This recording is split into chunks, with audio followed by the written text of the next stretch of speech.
जैसे शांत पानी में कोई कंकड़ी फेंके और फिर लहरें उठने लगे तो कंकड़ी फिर फेंक के देखता था कि अभी लहरें उठती हैं कि नहीं। तो फिर मैं कहता था इसे, कैलाश आज फिल्म देखने चलें। अब तो इसके तो लहर उठ जाती थी कि भगवान की बात करने वाला आदमी, परमात्मा की बात करने वाला आदमी अचार की बात कर रहा है, अचार पर अटका हुआ है, कहाँ फिल्म पर अटका हुआ है आदमी। तो बस इसके तो हो जाता था मामला खराब। तो फिर जब मैं तो देखता था अभी हो रहा है मामला, अभी तो हल रही है चीज़ें तो फिर आता, फिर हो जाता, फिर इसको लाइन पे लेता, फिर निकल जाते 10-15 दिन, फिर थोड़ा सा फिर विश्वास में आता। एक दिन की बात याद है मुझे, पूरा विश्वास में आ गया था। मैंने की, कैलाश यार 9 बज रहे हैं, सर्दी के दिन है। मैंने कहा यार अपने पास तो टीवी है नहीं, यार हमारे एक मित्र के पास टीवी है, आज एक बहुत बढ़िया सीरियल आ रहा है यार, उसे देखने चलें। आप तो बस सीरियल देखने के लिए दूसरे के घर पे जा रहे हैं। इतनी मोह ममता, इतना लगाव टीवी से, मतलब इसके अंदर इतना लगाव सीरियल से कि मैं बैठा हूँ पास में, मतलब ज्ञान की चर्चा चल रही है, ज्ञान की चर्चाओं में रस ही नहीं है, और वो आर्टिफिशियल उस सीरियल में इतना रस है कि मुझे छोड़ के मुझे भी ले जा रहे हैं वहाँ देखने चले। मैं इसको ले गया पकड़ के रात को सीरियल देखा। सीरियल देखने के बाद तो वहाँ, ये मैं बीच की बहुत सारी बातें तो मैं नहीं बता पा रहा हूँ, वो चलो। तो वो जब मैं रास्ते में आ रहा था तो इसकी तो बिल्कुल ही मेरे प्रति भाव ही गिर गए थे, कोई बिल्कुल ही नहीं। मैंने इसको चौराहे पे वहीं खड़ा कर लिया था। सर्दी, ये बहुत तगड़ी ठंड थी। मैंने, कैलाश तू अब यहाँ खड़ा हो जा, तू क्या समझता है मेरे को? मैं, मतलब मैं तेरे सामने ऐसे नाच रहा हूँ जैसे एक मदारी बंदर को नचाता है ना, एक सपेरा जैसे बीन पे सांप को नचा, ऐसे मैं नाच रहा हूँ। तेरे, तू मुझे नचा रहा है, मैं नाचता चला जा रहा हूँ। कितने दिन हो गए तेरे सामने मुझे नाचते नाचते, तेरे को कभी दया नहीं आती कि यार तेरे से बड़ा हूँ, मैंने तुझे पढ़ाया है, इस नाते से तेरे गुरु तो हूँ ही यार, तुझे पढ़ाया है बचपन में, तो थोड़ी बहुत तेरे को दया नहीं आती? तू जैसे कहता है वैसे मैं मान रहा हूँ, तू जैसे नचा रहा है वैसे नचा रहा हूँ, फिर भी मैं तेरी इंतजार करता रहता हूँ, कैलाश कब आएगा, कैलाश कब आएगा। तो यार तू मेरे प्रेम की कदर कर नहीं रहा यार, तू थोड़ी देर में मुझसे विश्वास खत्म कर देता है और तू जाने क्या उससे क्या हो जाता है। तो इसको मैंने की, देख तू मुझे परेशान मत कर ज़्यादा। रात का समय था, ये इसको छोड़ने जाता था मैं रोज़ाना, मतलब 12-1 बज जाते थे ठंड में। तो ये मेरे घर से इसका काफ़ी लंबा पड़ता था मार्केट क्रॉस करके, तो मैं ही छोड़ने जाता था इसको वहाँ पे, इसके घर तक। फिर मैं आता था रात में अकेला, क्योंकि उनके बच्चा है, डरेगा रात को, चोर चकोर वगैरह हो, भूत वूत से तो नहीं डरेगा क्योंकि देवी आ रही है इसके शरीर में, पर चोर चकोर से तो डरेगा ही।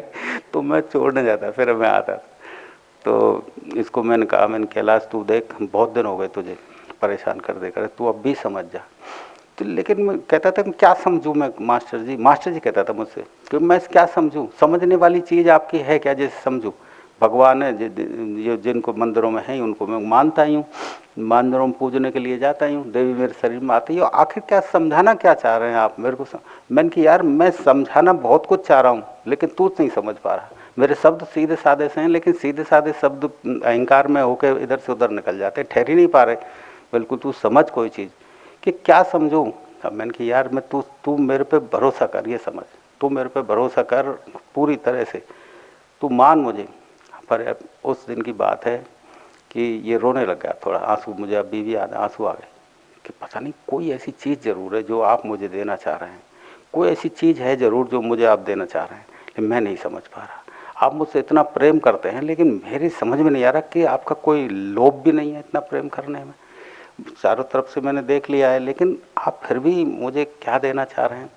मैंने, कैलाश एक रात मुझे दे दे तेरी, बस एक रात मेरी, यानी मेरे के अलावा तू कुछ मेरे बारे में अनसन नहीं सोचेगा, कुछ भी ऊंच नीच नहीं सोचेगा, जैसा हूँ वैसा ही। यदि मेरे बारे में अच्छा उठे तो अच्छा, अच्छे में खो तू, अच्छा लगे बस उसे ये कर तू। ये आंखों में आंसू थे।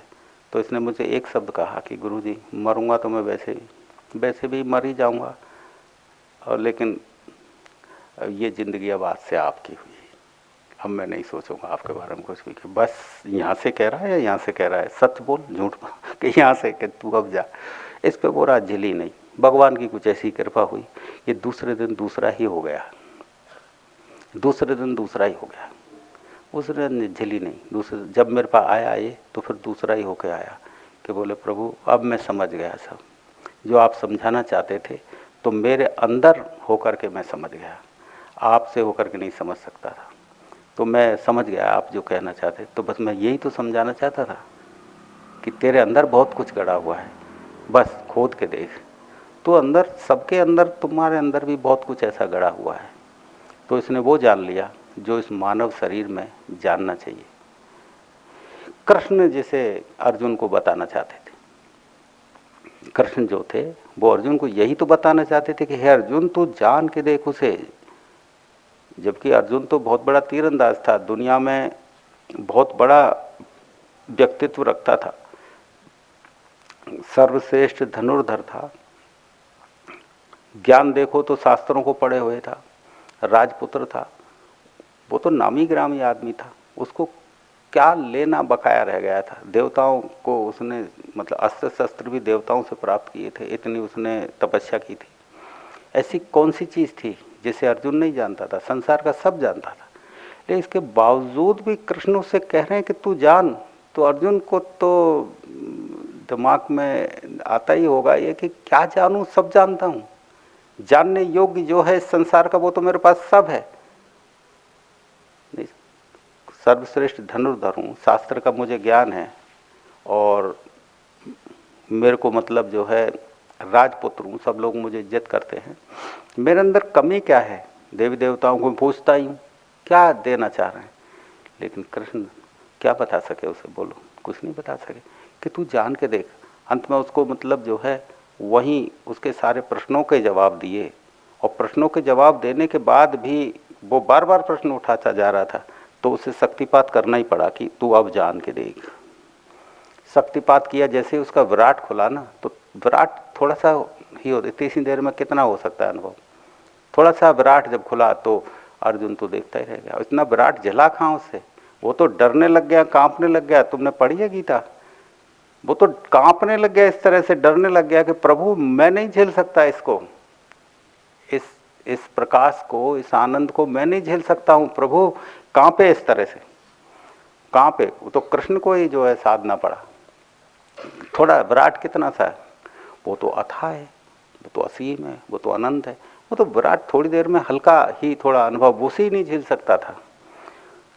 तो झेलने के लिए बहुत बड़ी शक्ति चाहिए, समर्पण झेलता है। गुरु का प्रेम जितना गहरा होगा वो झेलने की सामर्थ्य देता है। उससे तुम झेल ही तब सकते हो, नहीं तुम, अहंकार तो झेलने नहीं देगा उसे, बिल्कुल भी, बिल्कुल नहीं झेलने देगा। वो तो कप कप ही लग जाए, इस तरह से हल जाए एकदम से, पूरा ऊपर से नीचे हो जाए सारा, वो तो अकेले से नहीं होगा, बड़ा मुश्किल है। तो कृष्ण जब देखते थे तो कप कपी लग गई, ऐसे रोआ रोआ खड़ा हो गया, मुझे बचाओ प्रभु, मुझे बचा। बचाए क्या? क्योंकि एकदम से टूट के पड़े, मानो समुद्र एक बूंद पे टूट के पड़ जाए तो क्या हल होगा? तुम सोचो, समुद्र एक बूंद पे गिरे तो बूंद रह पाएगी कहीं? वो तो नाश हो जाए। तो पूरा ही बदलता है व्यक्ति, ऐसा नहीं आंशिक नहीं बदलता, पूरा बदलाव आता है। वो तो एकदम से कुछ का कुछ हो जाए। फिर वो कहता था अर्जुन के, प्रभु अब जो आप कहेंगे वो मैं जान गया आपको अंदर से, कि आप ये नहीं हैं जो सामने दिखाई देते हैं। जो आपने मुकुट लगा रखा है, ये बांसुरी बजाते हैं आप, आपके हाथ में जो गदा चक्र वगैरह ये जो है, ये जो कपड़े आपने सलोने पहन रखे हैं, ये नहीं है आप, ये सिर्फ दिखावे की चीज़ें हैं, असली कुछ और है।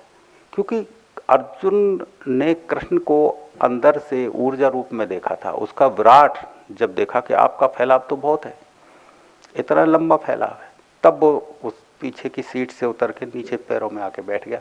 बोले कि प्रभु मैं अब आपसे ऊपर नहीं बैठ सकता, मैं नीचे बैठूंगा और आदेश करो आप। ये मोह मेरा गिर गया है, अब ये मोह मेरे बीच में बाधा नहीं डालेगा। क्योंकि पहले मैं ये समझता था कि ये मेरे दादा हैं, ये मेरे ताऊ हैं, ये मेरे चाचा हैं, ये मेरे भाई हैं, इनसे मैं युद्ध नहीं लड़ूंगा। इनको मार के मैं यदि सिंहासन प्राप्त भी कर लूँगा तो मैं किसको दिखाऊंगा फिर? यानी पहले मेरे अंदर ये दिखावा था कि अपने जो निकट के लोग होते हैं, जैसे नातेदार, रिश्तेदार, भाई बंद, उनकी वजह से ही तो आदमी ऊपर होना चाह रहा है, मिलने वाले, इष्ट मित्र। बाकी दुनिया में तुम्हें कौन जानता है? दुनिया में तो कोई जानता नहीं, उनकी वजह से तो तुम ऊंचा होना चाहोगे नहीं, क्योंकि वो तुम्हें क्या जाने। ऊंचा आदमी अपनों के बीच में होना चाहता है, रिश्तेदार, नातेदार, इष्ट मित्र के, वो देखें कि मैं कितना बड़ा हूँ, उनके आगे पता लगे। तो जब ये रहेंगे नहीं, जब ये चले जाएंगे, तो फिर मैं किसके लिए राजा बनूंगा, किसके लिए मैंने ये धनुर्विद्या सीखी है, किसके लिए मैं राजमुकुट पहनूंगा। इनका जीवित रहना जरूरी है। उसके तर्क बड़े अजीब थे, तर्क थे। तो मेरा मोह, उसका मोह उठ रहा था कि ये मेरे दादा हैं, चाचा हैं, ये सब है, इनको नहीं माँ। और अब वो कह रहा है कि प्रभु मोह गिर गया मेरा, अब मोह नहीं है। इतनी सी देर में ऐसी कौन सी चीज़ बदल गई अर्जुन में कि जो पूरे जीवन शिक्षा देने के बाद भी आदमी नहीं बदलता। पूरे जीवन भी यदि आदमी को तुम शिक्षित करो तो भी आदमी के अंदर वो शिक्षा प्रवेश नहीं कर पाती है, तब भी आदमी नहीं बदलता है, तब भी आदमी वही कह वह रहता है।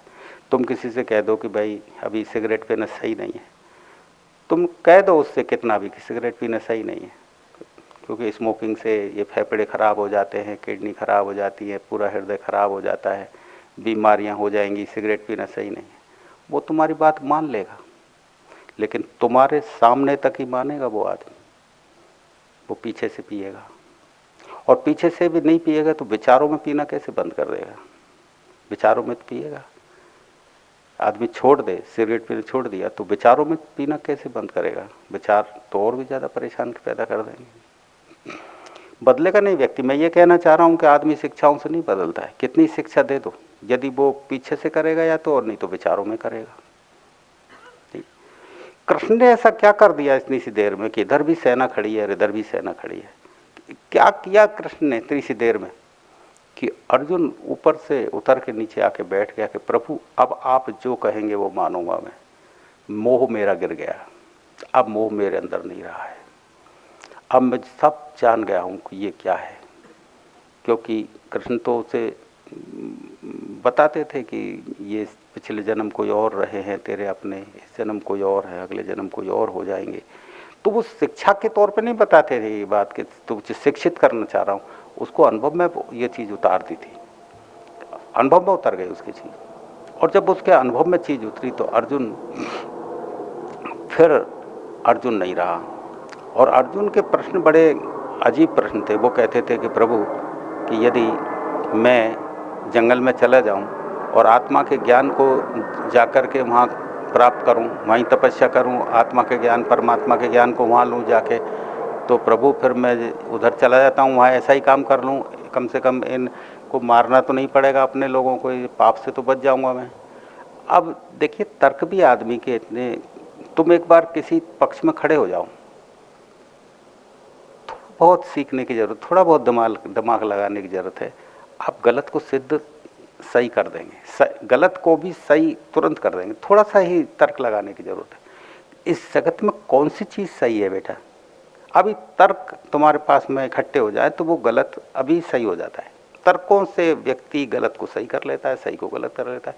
कौन सी चीज़ गलत है और कौन सी सही है, हमें आदमी अपने तर्कों से, अपने विचार से सही कर लेता है। अपने विचार से ही गलत कर ली कोई चीज़। एक चीज़ किसी को सही लग रही, किसी को गलत लग रही। अरे भाई जब वो चीज़ सही है तो दूसरे को भी वो सही लगनी चाहिए। सही के लिए फिर गलत का चुनाव नहीं होता है, सही के लिए सही है।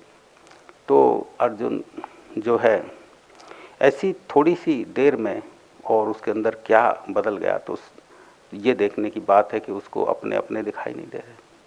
और वो कह रहा प्रभु आप आदेश करें, अभी मैं उड़ा देता हूँ। और उसने फिर वही अपने गाजर मूलियों की तरह उड़ा दिए, इस तरह से उड़ा दिए। हालांकि कृष्ण ऐसा नहीं चाहते थे कि वो उनको मार के वो उनको हत्या करे। वक्त की ज़रूरत थी कि वो आतिताइयों को मरवा रहे थे, अपनों को नहीं मरवा रहे थे, आतिताइयों के। क्योंकि वो जीवित रहते तो और भी समाज का विनाश ज़्यादा हो सकता था। तो वो उनके ऊपर पहले कोशिश कर ली थी, क्योंकि वो तो अंदर से कोशिश करके देख चुके कि भाई बुराई यदि इनके अंदर से समाप्त हो जाती है तो फिर आदमी बुरा थोड़ी है, उसका मन बदल दिया जाए। तो कोशिश करके देख ली थी। वो कहाँ माने थे कौरव, वो माने नहीं। जब संधि प्रस्ताव उन्होंने ठुकरा दिया, फिर अंत में कहा कि भाई ये सुधर नहीं सकते, समाज और ख़राब हो जाएगा, तो उनको फिर इस तरह की जो है